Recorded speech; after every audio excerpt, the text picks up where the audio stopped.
Hola chicos, el día de hoy realizando el examen 2019-1. Pues hay que iniciar. El primer ejercicio nos da la sucesión AN igual a 2N entre 3N más 1. Y lo que queremos encontrar es si es convergente y si lo es, cuál es su límite. Entonces, en esta ocasión, una manera en la que podemos atacar esto es directamente con la definición del límite.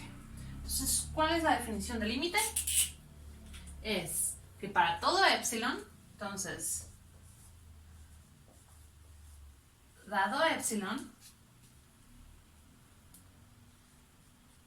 existe alguna, bueno, no, en este caso sería, existe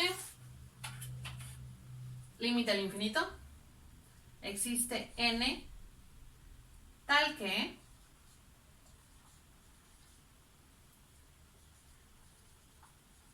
para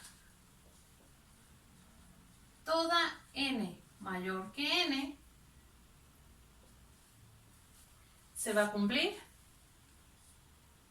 que 2n entre 3n más 1 menos algún límite que nosotros propongamos, es decir, esta es la definición de que la sucesión sí converge a cierto límite específico. Entonces, en esta ocasión se puede ver simplemente de lo que ya sabemos de sucesiones y de límites, que esto debería de converger a 2/3 y queremos demostrarlo ahora. Entonces, 2/3 y esto es menor que epsilon. Entonces, esta es nuestra definición de que algo converja al 2/3. Lo que queremos hacer es ver que efectivamente para cualquier epsilon va a existir esta n. Entonces, ¿qué hacemos? Lo que vamos a hacer es despejar esta n de manera que nos dé de qué manera tiene que ser esta n en función del epsilon. Entonces, a ver, pues se entiende más en la práctica. Entonces, eso lo dejo así. Bien.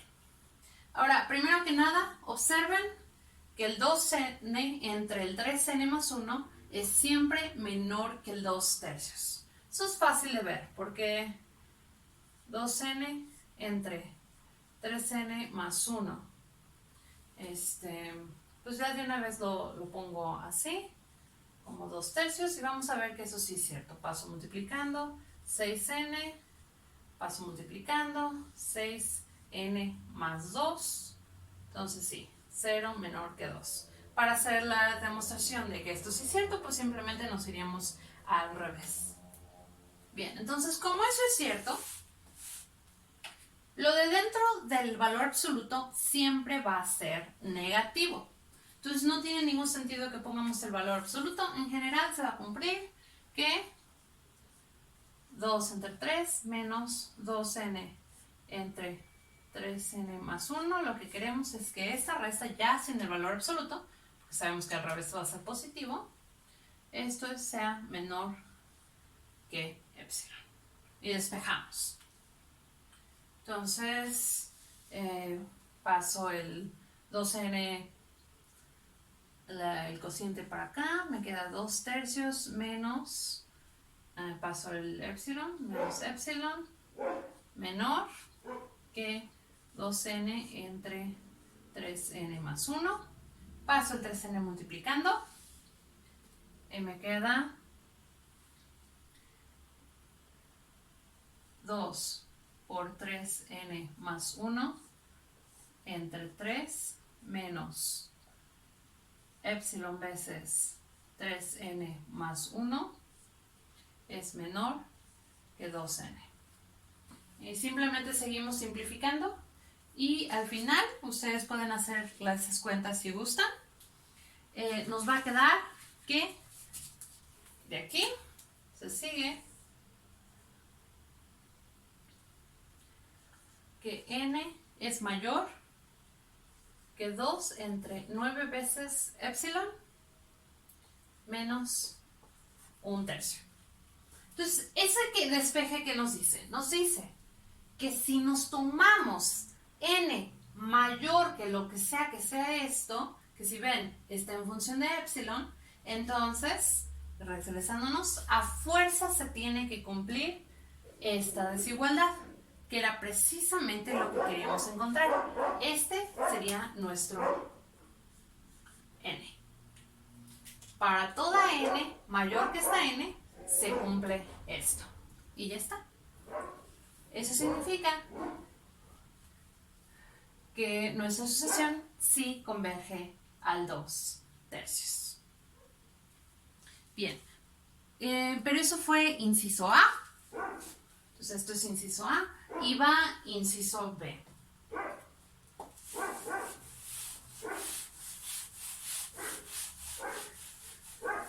¿Sale? Entonces, de inciso A lo que pudimos encontrar fue que el límite cuando n tiende a infinito de AN es igual a 2/3. ¿Sí? Entonces, para el inciso B nos dice que determine si la serie correspondiente es convergente, es decir, determine si, sumando desde n igual a 1 hasta el infinito a n, si esto converge.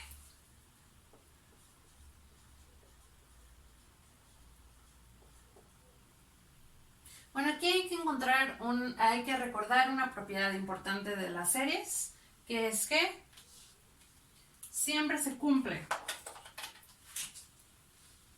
Que sí. ¿Se ve el rosa?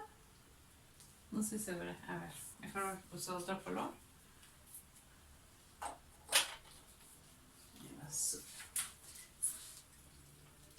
Siempre se cumple que si una serie, voy a usar otra para diferenciar, si esto converge, entonces el límite cuando n tiende a infinito de Bn tiene que ser 0. Entonces, regresando acá y utilizando contrapositiva, si el límite de cada elemento de nuestra sucesión no se va al 0, como es el caso acá, pues entonces no se cumple que la serie sea convergente. Por lo tanto, la respuesta del inciso B es que no converge. ¿Sale? Entonces, ese es el primer problema del examen. Pasamos al segundo.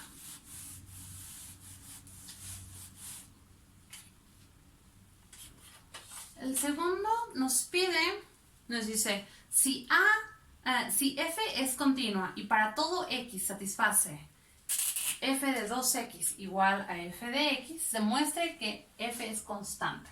Entonces tenemos dos cosas importantes. F es continua y además f de 2x es igual a f de x.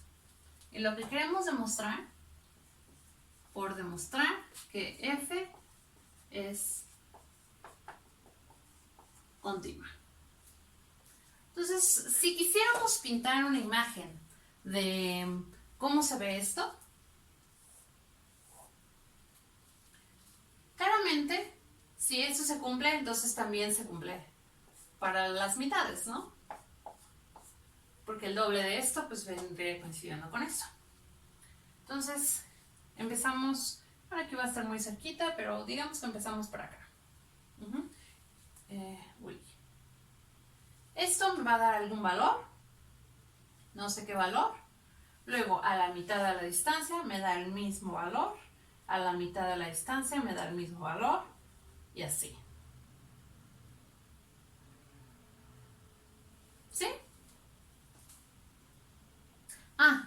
Pero sabemos que f es continua, lo que quiere decir que el límite, cuando nos aproximemos a cualquier punto, por ejemplo el 0, tiene que ser igual a lo que vale la función en ese punto. Lo que nos dice que si este era algún f de y, pues f de 0 tiene que ser igual a f de y por continuidad. Pero es que eso se tiene que cumplir para cada posible valor que me tome. Si tengo otro valor por acá, algún f de z que viene siendo lo mismo, esta sucesión también está convergiendo al 0 y por lo tanto el f de 0 también tendría que valer lo mismo que el f de z para que fuera continua. Se sigue entonces que el f de z tiene que ser igual al f de y, ¿no? Tiene que ser la misma para que aquí coincidan, pero hay que escribirlo formalmente. Entonces, ¿qué decimos? Decimos para cualquier y, para todo y en R, se va a cumplir que f de 0 es igual al límite cuando x tiende a 0 de f de x por continuidad, que es igual al límite cuando n tiende a infinito de f de 1 entre entre 2 a la n. Entre 2 a la n se va haciendo más grande, pues entonces esto se va haciendo más chiquito, se va aproximando al 0, que es igual al límite cuando n tiende a infinito de, si multiplico por algún 2, lo que está aquí adentro, me tiene que dar el mismo valor.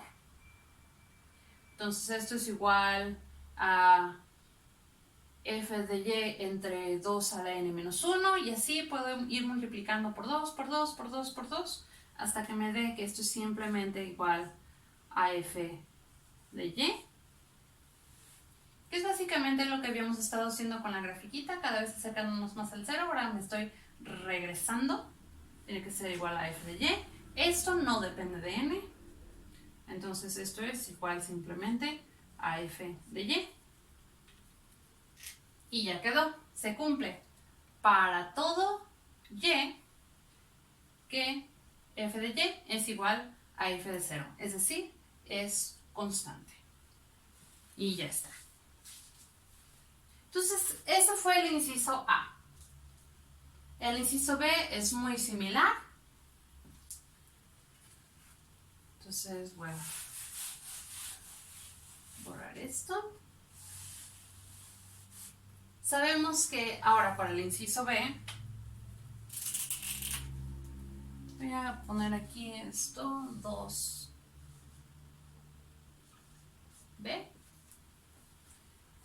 Para el inciso B sabemos que f es diferenciable.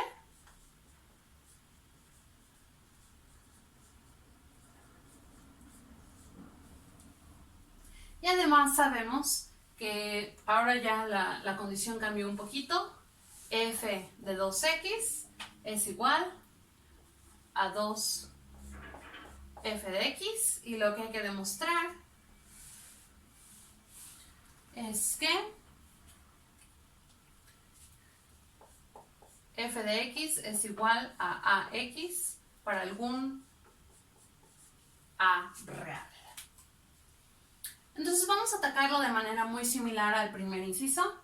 En el primer inciso usamos el hecho de que a era continua. En este caso vamos a usar el que f era continua. Ahora vamos a usar el que f es diferenciable. Entonces, la definición de que f sea diferenciable era que el límite, voy a hacerlo diferenciable específicamente en el 0, porque si es diferenciable en todas partes. Entonces, es que el límite cuando h tiende a 0 de f de el punto en cuestión, en este caso es 0, más h menos f de 0 entre h, para que sea diferenciable, este límite tiene que existir. Entonces, en lugar de ponerlo así todo, este 0, pues se va, ¿no? Entonces nada más queda f de h menos f de 0 entre h. Ok. Entonces tenemos que este límite tiene que existir. Vamos a cambiarlo un poquito usando el mismo truco que el primer inciso. Vamos a decir el límite cuando n tiende a infinito de f de algún y entre 2 a la n menos f de 0 entre y entre 2 a la n. Entonces podemos simplemente pasar eso para arriba. El límite cuando n tiende a infinito. Uy, como que no me va a dar espacio, más abajo. El límite cuando n tiende a infinito. Pasó. Entonces me queda 2 a la n entre y, f de y entre 2 a la n, menos 2 a la n entre y, f de 0. Así. Ahora, por hipótesis, tengo que los dos se pueden meter a la función. Entonces voy a meter todos estos a la función. Me queda que el límite cuando n tiende a infinito de 1 entre y por f de y menos 2 a la n entre y. Bueno, también aquí puedo meterlos. Entonces simplemente me queda 1 entre y f de 0. Tengo que este límite tiene que existir.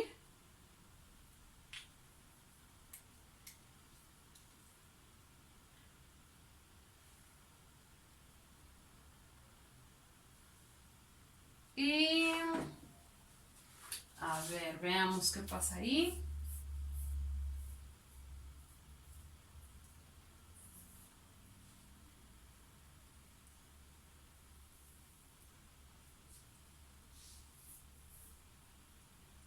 Bueno, esto ya no depende de n.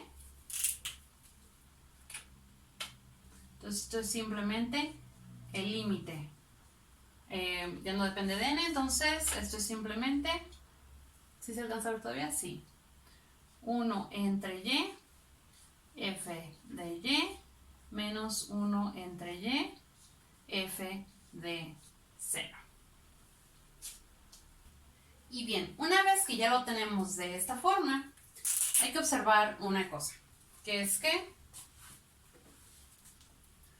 si f de 0, bueno, si dos veces f de 0 es igual a f de 2 por 0, que es 0, bueno, eso significa que a fuerzas f de 0 tiene que ser igual a 0, ¿cierto? Porque si fuera distinto de 0, podríamos dividir ambos lados entre 0 y nos quedaría 2 igual a 1, y eso es contradicción. Entonces, f de 0 tiene que ser igual a 0. Entonces, de aquí tenemos que 1 entre y, que esto es igual a 1 entre y por f de y. Pero recordemos que este límite existe. Este límite existe, por lo tanto es único, y le podemos llamar a.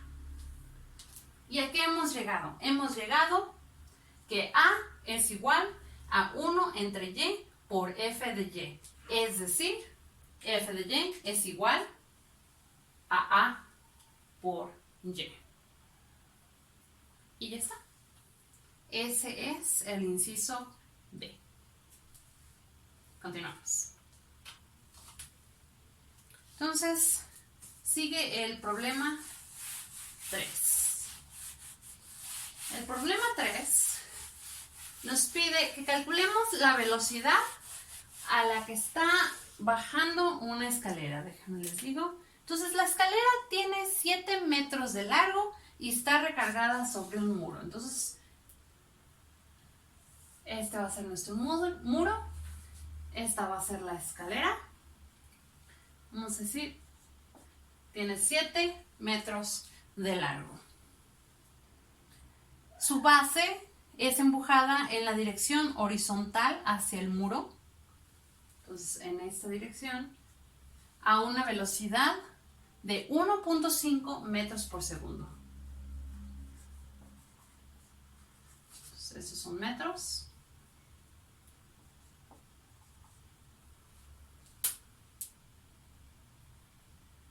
¿A qué velocidad se desplaza verticalmente el extremo opuesto cuando la base se encuentra a 2 metros de distancia del muro? Entonces queremos ver la velocidad acá cuando aquí se encuentra a 2 metros. Bien, entonces para resolver este tipo de problemas siempre es bueno encontrar una fórmula que nos relacione las diferentes cosas con las que estamos trabajando. En este caso tenemos un triángulo rectángulo, entonces el primer instinto es pensar que estamos trabajando que vamos a trabajar con el teorema de Pitágoras. Entonces vamos a poner la distancia horizontal, va a ser h. Entonces voy a llamarle h. H al cuadrado más no, porque ya B debería ser velocidad, ¿verdad? Entonces, no, voy a llamarle pues X, ¿no? Abajo va a ser X cuadrada más Y cuadrada va a ser 7 cuadrada. Entonces, 49. Ajá. Y lo que nos está diciendo es que la distancia horizontal está cambiando a 1.5 metros por segundo. Entonces, eso nos dice que tenemos que sacar una derivada.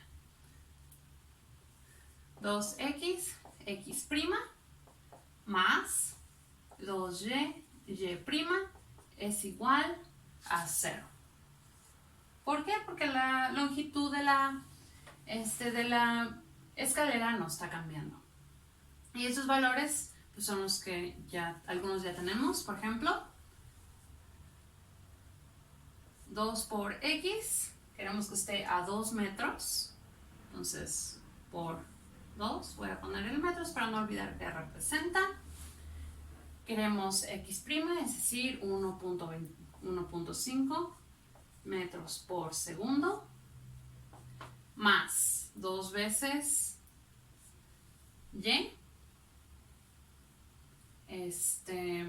Y lo podremos despejar de Pitágoras. Entonces y vendría siendo la raíz de 49 menos x cuadrada, donde x fue 2, entonces menos 4. Ese es nuestro y y' es la que queremos encontrar. Y' igual a 0. Sale. Entonces ya tenemos casi todos los valores. Solo hay que despejar y'. Tenemos y' igual a 4 por 1.5. ¿Eso cuánto es? 6. Entonces tenemos 6 .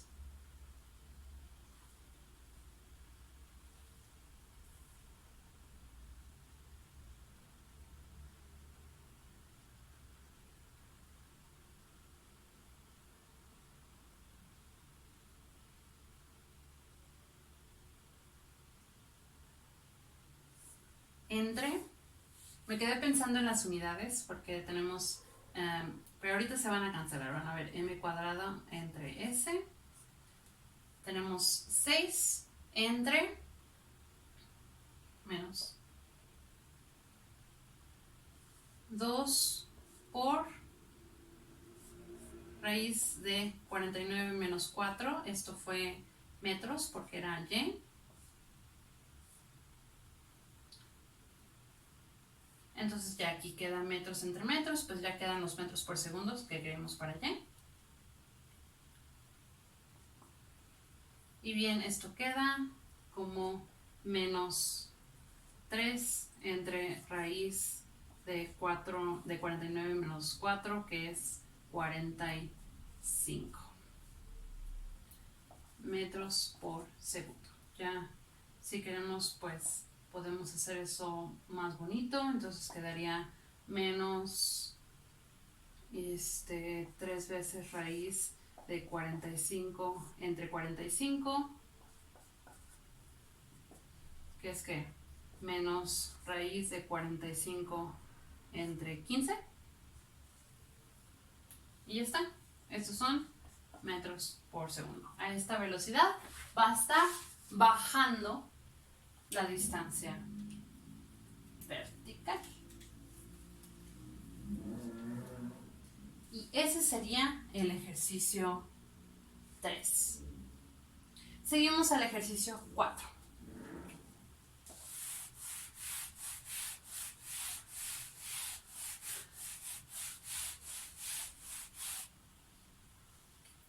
El ejercicio 4 nos pide que encontremos el área.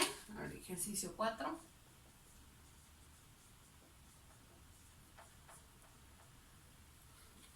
El ejercicio 4 nos pide que encontremos el área del rectángulo más grande que se puede inscribir en un semicírculo de radio R. Entonces, vamos a tomar un semicírculo de radio R. Entonces, de aquí a acá va a valer R. Y es el rectángulo más grande.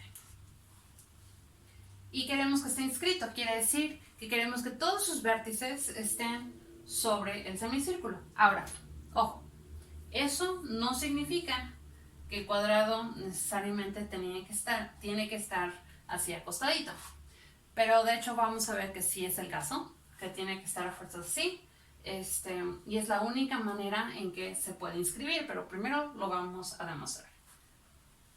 Entonces, hay 3 casos para ver eso. El caso 1 es que tenga solamente uno de sus vértices sobre el arco, el rectangulito que nos tomamos, pero entonces 3 de ellos tendrían que estar sobre el diámetro, lo cual no puede ocurrir, ¿verdad? Porque es un rectángulo. Caso 2, pues es donde tiene dos vértices sobre el arco y 2 sobre el diámetro, que es el caso que todos suponemos que vendría siendo así, y solamente puede ser así porque como los lados son paralelos, el de arriba tiene que ser paralelo al diámetro y por lo tanto los vértices tienen que estar a la misma altura. Entonces, ese es el segundo caso. Ahora, el tercer caso. Puede ser que haya 3 vértices del rectángulo sobre el arco y solamente uno sobre el diámetro. Pues de nuevo, no. Porque si nos tomamos cualquiera 3 puntos, se sabe que al trazar aquí las cuerdas en un círculo, este ángulo es la mitad del arco que abarca, es decir, vendría siendo la mitad del arco de todo esto alrededor.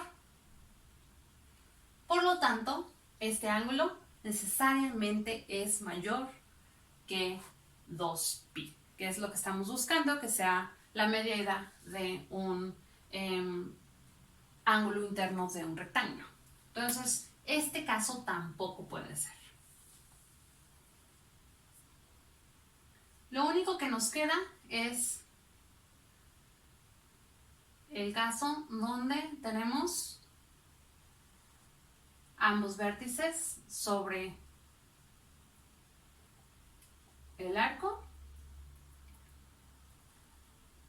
y dos vértices sobre el diámetro. Y ese es el que vamos a querer optimizar. Entonces, primero encontremos una fórmula para el arquito, que es sencilla, ¿no? Es la que todos conocemos, que vendría siendo, bueno, queremos que, siempre se me olvida cómo va, entonces x cuadrada más y cuadrada igual a r cuadrada, entonces y es igual a la raíz de r cuadrada menos x cuadrada. Ahí está. Bien, entonces esta va a ser nuestra fórmula del arquito, y para cualquier x que nos tomemos, si este punto es x, vamos a tener que el área es 2 veces x de ambos lados, área en función de x va a ser 2 veces x por la altura. Y la altura pues ya la tenemos aquí, por raíz de r cuadrada menos x cuadrada. Así. Para ver que necesariamente el otro punto del rectángulo tiene que ser el negativo, por así decirlo, del x, solo tienen que encontrar la imagen inversa de cualquier valor de y. Es decir, si quiero que mis vértices estén a la misma altura para formar mi rectángulo, pues entonces me tengo que tomar la solución positiva y la solución negativa de despejando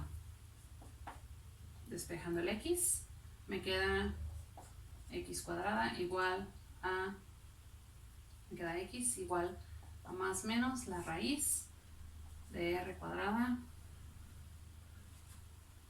menos y cuadrada. Ahí está. Y aquí tomo ambas soluciones. Bien, entonces ya que lo tenemos así, tenemos la base por la altura, eso nos da el área, y ya tenemos algo que podemos optimizar. Entonces tomamos a' de x, va a ser igual la derivada de lo primero por lo segundo, raíz cuadrada menos x cuadrada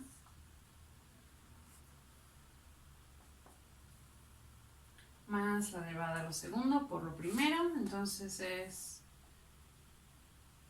2 veces raíz de r cuadrada menos x cuadrada por 2x por menos 2x, que es la derivada de lo de adentro, y esto es igual a 2 veces raíz de r cuadrada menos x cuadrada más menos 4, se cancela un 2,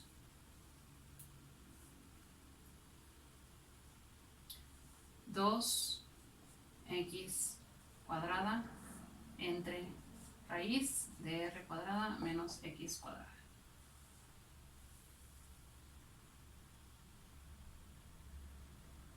Excelente. Aquí como que se ve que podemos juntar términos. Entonces vamos a multiplicar por raíz de r cuadrada menos x cuadrada. Y queda simplemente 2 veces r cuadrada menos x cuadrada menos 2x cuadrada entre raíz de r cuadrada menos x cuadrada.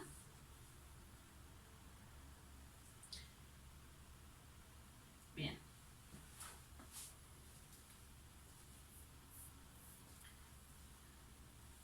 Vamos a seguir de este lado.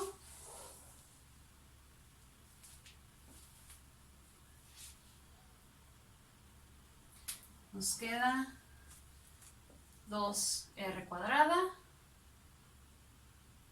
menos 4x cuadrada entre raíz de r cuadrada menos x cuadrada. Así. Y queremos igualar eso a 0, porque queremos encontrar precisamente, entonces esta es la prima de x. Queremos encontrar dónde está el máximo. Ajá. Entonces, pasamos la raíz multiplicando. ¿Cómo podemos asegurarnos que eso no sea 0? Bueno, porque x no puede valer r. Si x valiera r, entonces el rectángulo estaría aplastadito y ese no sería un máximo, sería un mínimo. Entonces podemos suponer que eso es distinto de 0 y se sigue que 2r cuadrada menos 4x cuadrada es igual a 0. Ahora sí, despejamos el x cuadrada. Nos queda x cuadrada igual a 2r cuadrada entre 4 y por lo tanto x es igual a r entre raíz de 2. Lo cual tiene sentido, porque si cambiáramos el radio del círculo o del semicírculo, entonces el rectángulo tendría que cambiar en la misma proporción. ¿Qué es lo que está cambiando aquí? Si el radio se duplica, entonces el x se duplica.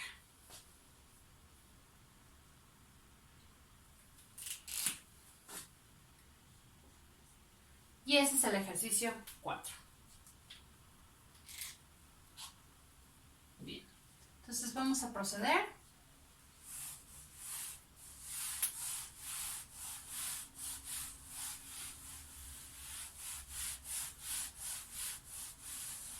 Con el ejercicio 5.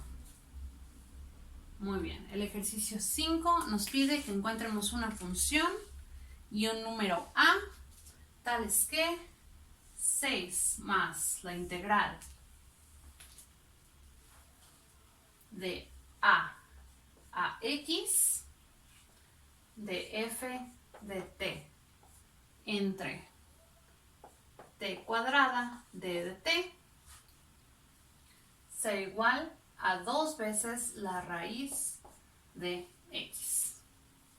Para hacer esto, pues siempre que vemos que tenemos uno de los límites de integración que sea x, como que una de las cosas que nos llaman la atención sería aplicar el primer teorema fundamental del cálculo.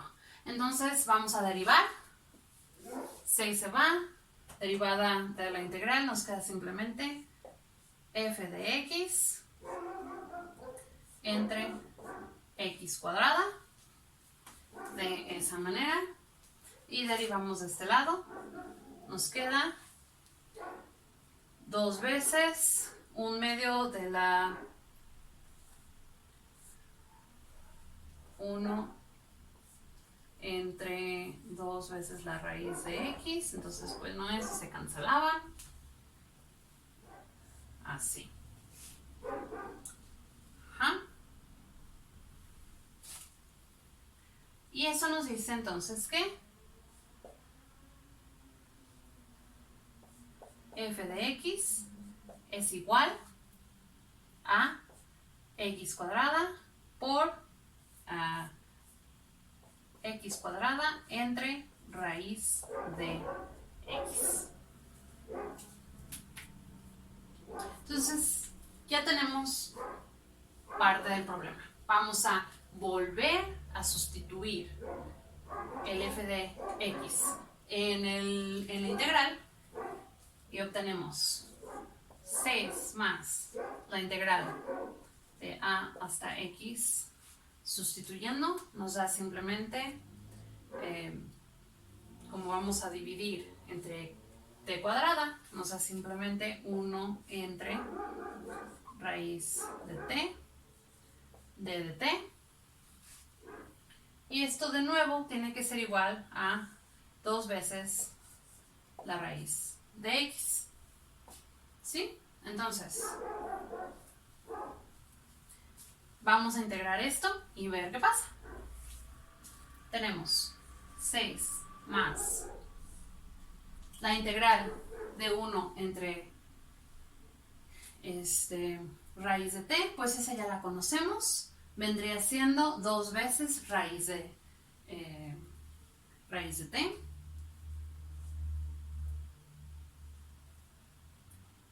Dos veces raíz de t, pero vamos a evaluar de a x. Y esto tiene que ser igual a 2 raíz de x.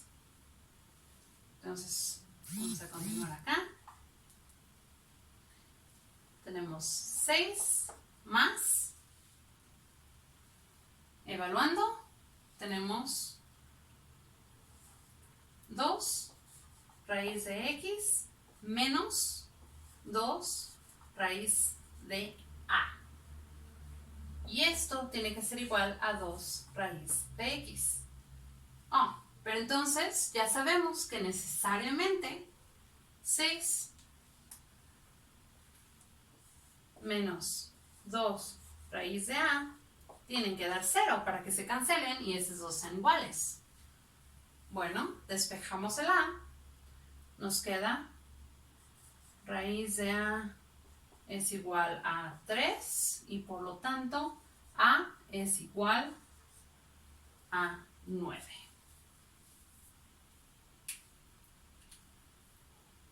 Y ese sería el problema 5. Ahora sé que fui un poco rápido en estos ejercicios.